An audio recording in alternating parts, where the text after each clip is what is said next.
بھارتی ریاست منی پور میں حالات پھر کشیدہ ہو گئے۔ عوام اور سیکیورٹی فورسز آمنے سامنے ہو گئے۔ مودی سرکار کی ناکام اور ناقص پالیسیوں کے باعث منی پور میں حالات روز بروز مزید سنگین شکل اختیار کرتے جا رہے ہیں۔ بھارت کے اپنے جریدے دی نیو انڈین ایکسپریس نے منی پور میں امن و امان کی خراب صورتحال کو آشکار کر دیا۔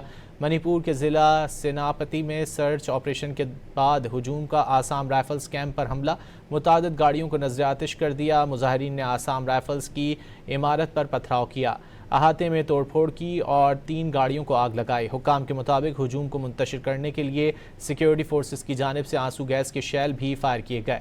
بھارتی جریدے دی اکنامک ٹائمز کے مطابق گزشتہ 10 دنوں میں آسام رائفلز پر یہ تیسرا حملہ ہے۔ انسانی حقوق کی عالمی تنظیم ایمنسٹی انٹرنیشنل کے مطابق بی جے پی حکومت منی پور میں انسانی حقوق کے تحفظ اور تشدد کو روکنے میں مکمل طور پر ناکام ہو چکی ہے۔ منی پور میں سیکیورٹی فورسز پر بڑھتے حملے مودی سرکار اور سیکیورٹی اداروں کے خلاف عوامی بیزاری اور کھلے عدم اعتماد کا عکاس ہیں۔